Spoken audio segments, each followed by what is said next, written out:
Hello बच्चों, स्वागत है आपका बायोवेदिक्स में। और मैं राजेश कुमार आज 10th क्लास के लिए एक चैप्टर लेकर के आया हूँ, चैप्टर नंबर 15 यानी आर एनवायरनमेंट। और बच्चों ये एक वन शॉट लेक्चर होगा तो थोड़ा लेंदी होगा और ध्यान से देखिएगा। तो वीडियो शुरू करने से पहले मैं आपको बता दूं कि आप हमारे इस वीडियो को लाइक कीजिएगा और शेयर कीजिएगा, और जिन बच्चों ने अभी सब्सक्राइब नहीं किया है वो सब्सक्राइब भी ज़रूर कर लें और बेल आइकन भी प्रेस कर लें, ताकि जब भी हम नए वीडियो अपलोड करें तो आपको तुरंत पता चल जाए हमारे नोटिफिकेशन से। तो आइए शुरू करते हैं आज का वीडियो।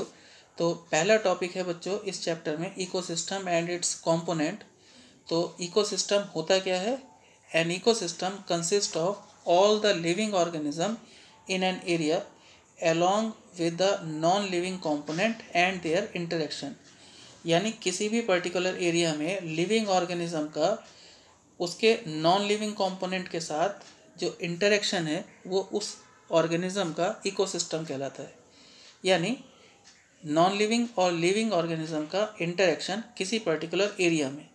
अब वो पर्टिकुलर एरिया आपकी कॉलोनी हो सकता है बच्चों, आपका घर हो सकता है बच्चों, या आपका शहर हो सकता है, या फिर ये पूरा का पूरा वर्ल्ड हो सकता है। तो इस हिसाब से अगर हम बात करें तो largest ecosystem of the world जो है वो पूरा का पूरा बायोस्फीयर है, जिसमें ये दुनिया एग्जिस्ट करती है। और जो स्मॉलेस्ट इकोसिस्टम है वो वाटर की ड्रॉप भी हो सकती है, जिसमें लिविंग और नॉन लिविंग दोनों कंपोनेंट एग्जिस्ट करते हैं।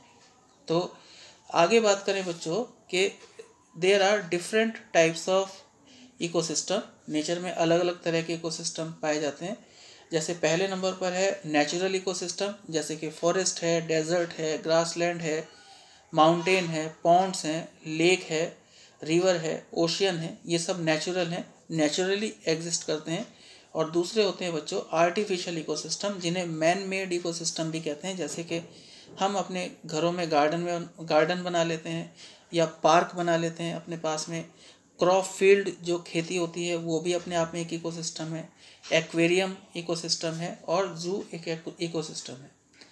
तो आगे बात करें बच्चों इकोसिस्टम के कंपोनेंट, यानी कंपोनेंट की बात करें तो दो मेन कंपोनेंट होते हैं किसी भी इकोसिस्टम के। एक बायोटिक कंपोनेंट यानी लिविंग ऑर्गेनिज्म, और दूसरे एबायोटिक कंपोनेंट यानी नॉन लिविंग ऑर्गेनिज्म।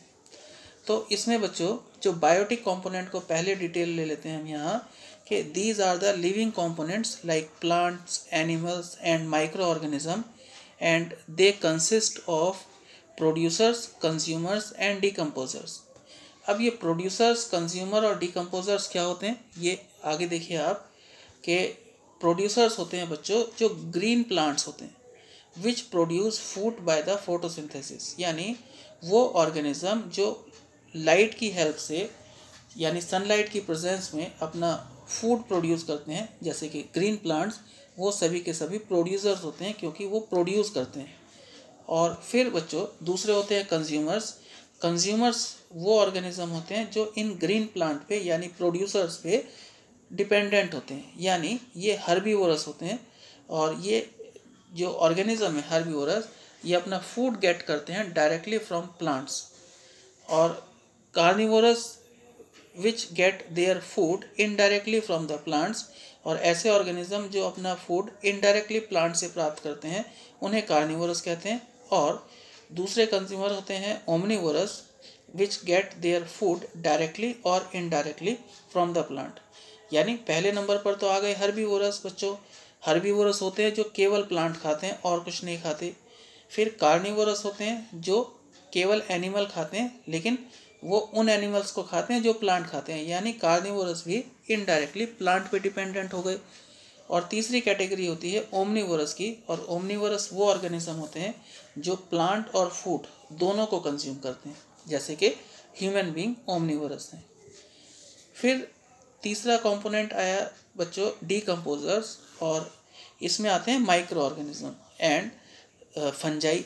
तो पढ़ लेते हैं क्या लिखा है कि micro organisms which decompose dead plants and animals, they decompose complex organic substances into simple inorganic substances in the soil. यानी किसी भी ऑर्गेनिज्म का जो डेड पार्ट है, यानी कोई पेड़ की टहनी टूटी पड़ी है वो मिट्टी में मिल जाती है, या कोई एनिमल डेड हो गया वो मिट्टी में पड़ा है, तो वहीं पर ये माइक्रो ऑर्गेनिज्म आकर के उसको खा जाते हैं और खाने के बाद उसके मिनरल्स को, उसके ऑर्गेनिक सब्सटेंसेस को मिट्टी में ही, सॉइल में ही डिज़ोल्व करा देते हैं, इनऑर्गेनिक सब्सटेंस में कन्वर्ट कर देते हैं। तो यही इनऑर्गेनिक सब्सटेंस बाद में जब उस मिट्टी में नया पौधा उगेगा तो यही सब्सटेंस जो है वो काम आ जाते हैं। यही साइकिल चलती रहती है। तो फिर से बात करें अब एबायोटिक कंपोनेंट की बच्चों, तो एबायोटिक कंपोनेंट्स तो नॉन लिविंग कंपोनेंट है। जैसे आप जानते हैं एयर है, वाटर है, सॉइल है, मिनरल है, या फिर सनलाइट है, फिर टेम्परेचर है, फिर विंड है, ये सब एबायोटिक कंपोनेंट में आते हैं।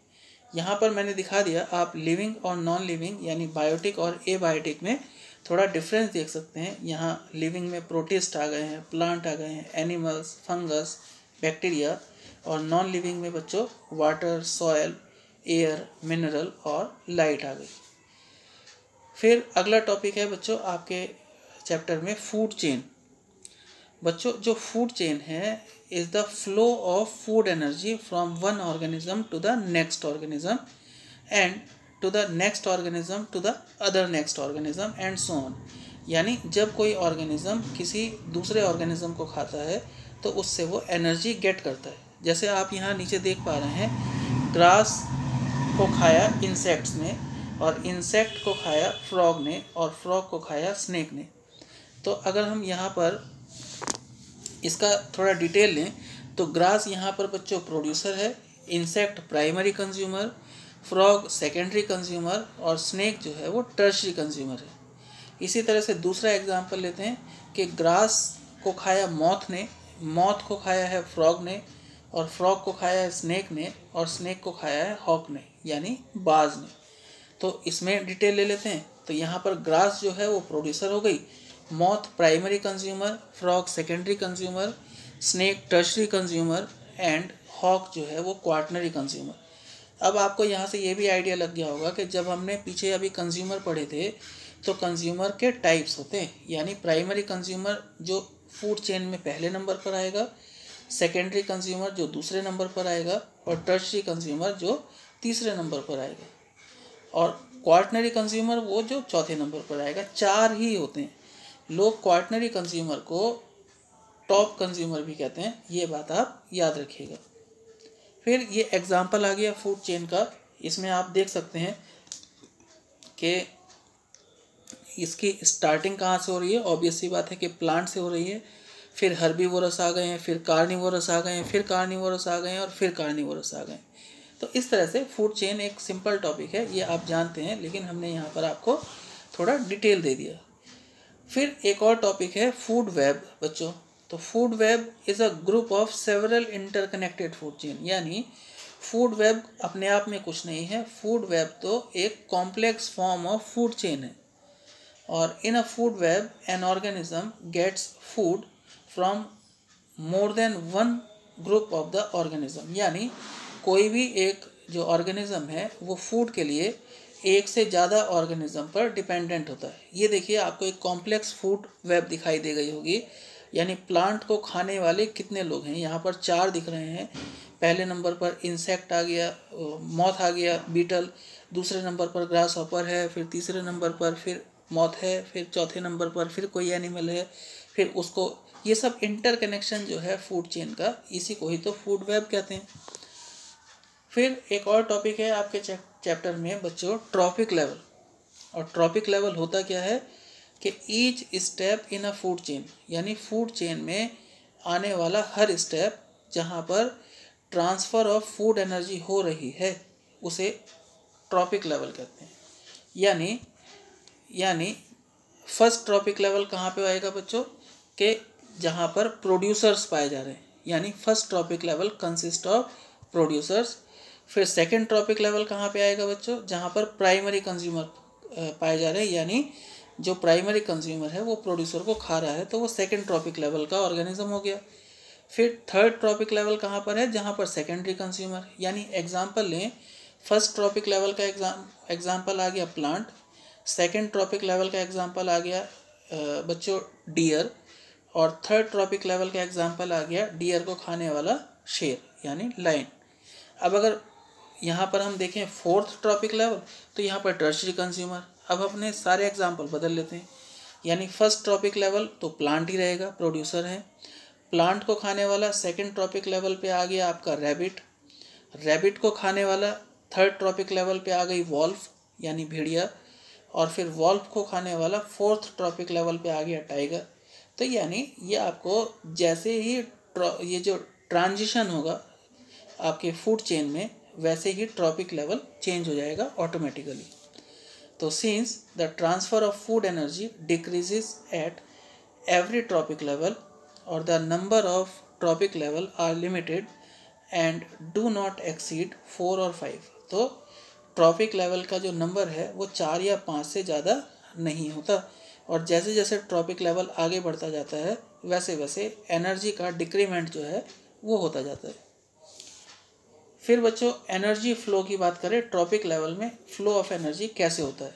आप समझिए कि ग्रीन प्लांट्स जो हैं यानी प्रोड्यूसर्स जो हैं absorb about 1% of solar energy falling on leaf, यानी जितनी सोलर एनर्जी पत्तियों पर पड़ रही है उसका 1% एब्जॉर्ब करते हैं and store it as food energy during photosynthesis, और उससे फिर फूड एनर्जी प्रोड्यूस करते हैं फोटोसिंथेसिस के थ्रू, जैसे कि यहाँ हम देख रहे हैं। तो ट्रॉपिक लेवल में जब आप देख रहे हैं कि भाई प्रोड्यूसर्स हैं, फिर प्राइमरी कंज्यूमर हैं, फिर सेकेंडरी कंज्यूमर हैं, फिर टर्शियरी कंज्यूमर हैं, तो consumers that feed at all level, parasite, scavengers, decomposers, ये सब इसमें आते हैं, ये आप देखिएगा। फिर energy flow in trophic level, tropic level में जो फ्लो ऑफ एनर्जी है वो कैसे कैरी आउट होती है बच्चों, कि during the transfer of food energy from one trophic level to the next, यानी जब एक ट्रॉपिक लेवल से दूसरे ट्रॉपिक लेवल पर फूड एनर्जी ट्रांसफ़र होती है तो 90% of the energy is lost, तो 90% एनर्जी तो लॉस्ट हो जाती है एनवायरनमेंट में, केवल 10% एनर्जी है जो ट्रांसफ़र होती है अगले ट्रॉपिक लेवल पे। फिर ऐसे ही there is a decrease in amount of food energy transferred at every level या every trophic level by 10% and it is known as 10% law, यानी जब एक ट्रॉपिक लेवल से दूसरे ट्रॉपिक लेवल में एनर्जी ट्रांसफ़र होगी तो केवल 10% ही होगी बच्चों, 90% क्या होगी, 90% जो है वो एनर्जी लॉस्ट हो जाएगी एनवायरनमेंट में।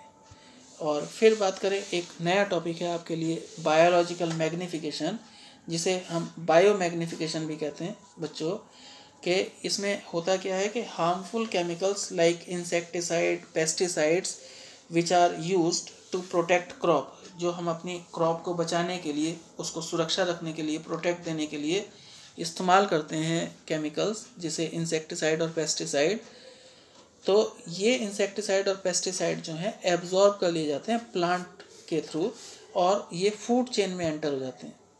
Since these chemical are non biodegradable, क्योंकि ये केमिकल जो है वो डिग्रेड तो होते नहीं, बायोडिग्रेडेबल है नहीं, तो they get accumulated eight every trophic level, her trophic level पे ये इकट्ठा होते जाएंगे एंड देयर कॉन्सेंट्रेशन इंक्रीजेस, और इनकी जो कॉन्सेंट्रेशन है वो बढ़ती चली जाएगी। Since human being occupy the highest tropic level, और इसलिए जो ट्रॉपिक लेवल में क्योंकि हम ह्यूमन बीइंग सबसे ऊपर हैं तो इसलिए सबसे ज़्यादा कॉन्सेंट्रेशन ऑफ दीज टॉक्सिन्स जो है वो हम में ही होंगे, और the concentration of these harmful chemicals या toxins is maximum in our body.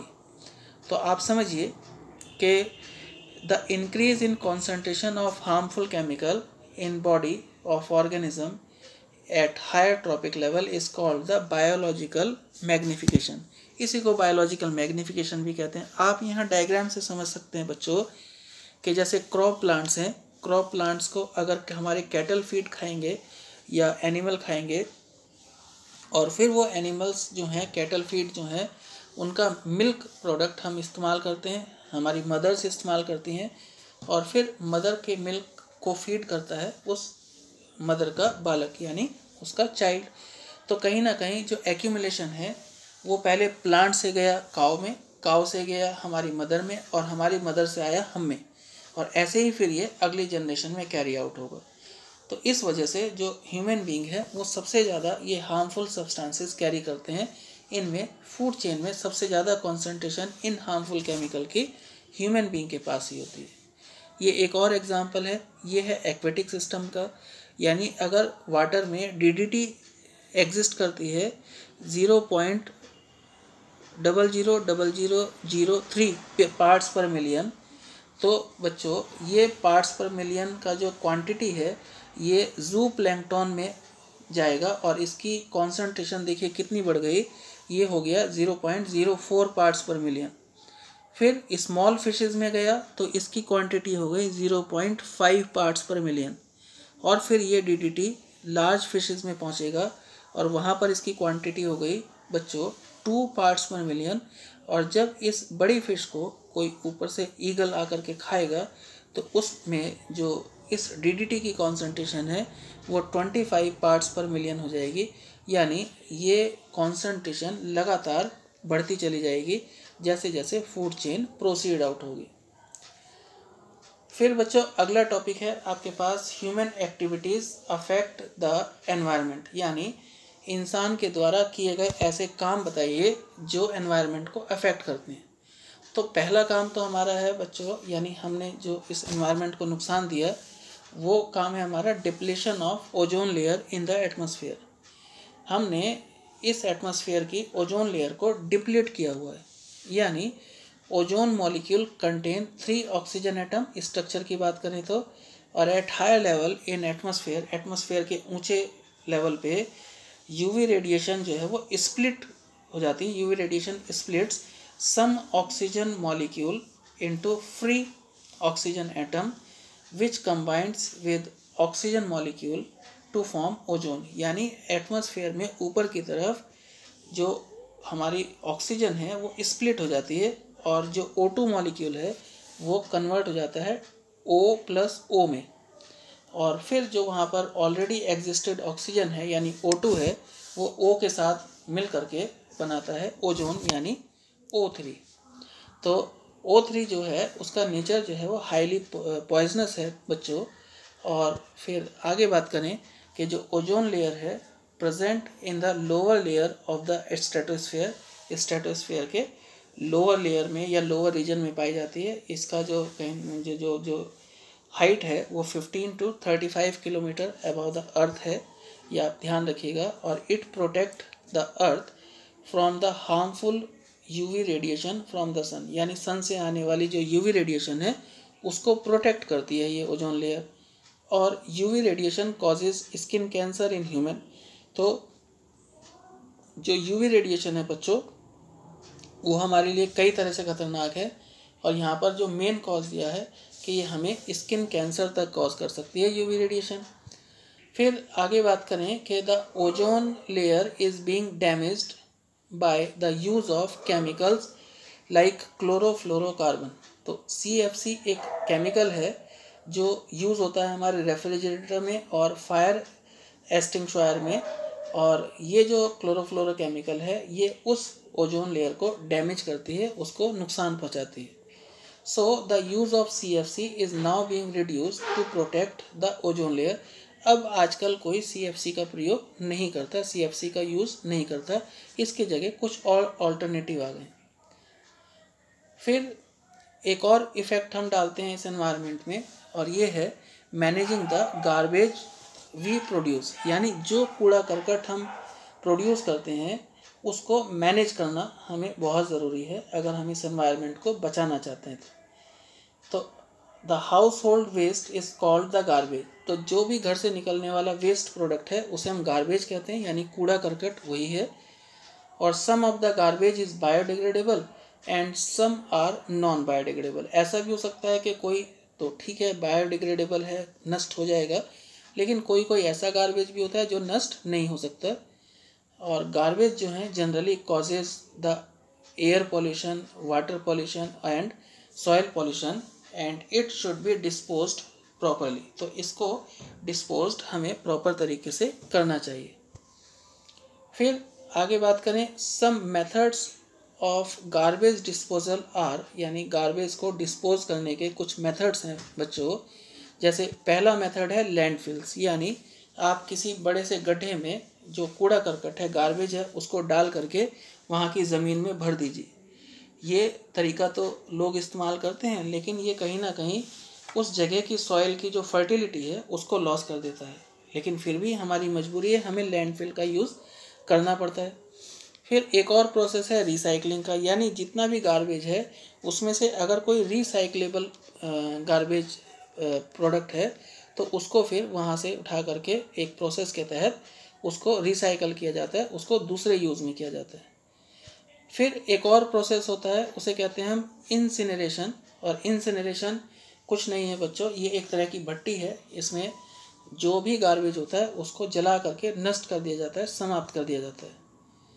फिर एक और तरीका है जिसमें प्रिपरेशन ऑफ कंपोस्ट बनाते हैं, यानी एक बड़े से गड्ढे में जितना भी लिविंग गार्बेज है हमारा, जैसे किसी किसी सब्जियों का छिलका हो गया, यानी ऐसा गार्बेज जो प्लांट प्रोडक्ट है, प्लांट मटेरियल है, उसको डाल करके गड्ढे को बंद कर देते हैं और वहाँ पर बढ़िया खाद मैन्योर तैयार हो जाती है। ये अच्छा तरीका है, लेकिन ये केवल प्लांट प्रोडक्ट के लिए है, लिविंग गार्बेज के लिए।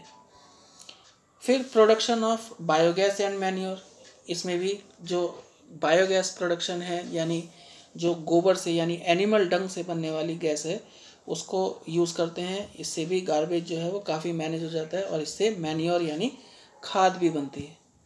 और फिर एक लास्ट में है बच्चों कि सीवेज ट्रीटमेंट, यानी घरों से निकलने वाला जितना भी हाउस होल्ड है, आपको दिख रहा है यहाँ डायग्राम में, इसको एक प्रोसेस के थ्रू इसको ट्रीट किया जाता है और एक लास्ट में ऐसा प्रोडक्ट निकाला जाता है, ऐसा वाटर निकाला जाता है जिसको एग्रीकल्चर में यूज़ किया जा सके या इसको किसी और फर्दर दूसरे काम में इस्तेमाल किया जा सके। तो सीवेज ट्रीटमेंट एक बहुत कारगर उपाय है अगर आप गार्बेज मैनेजमेंट करना चाहते हैं तो बच्चों आज के लिए इतना ही। देखने के लिए धन्यवाद, और आप लाइक कीजिए और शेयर कीजिए हमारी इस इन्फॉर्मेशन को जो हमने दी है, और चैनल को सब्सक्राइब कीजिए अगर सब्सक्राइब नहीं किया है तो थैंक यू वेरी मच।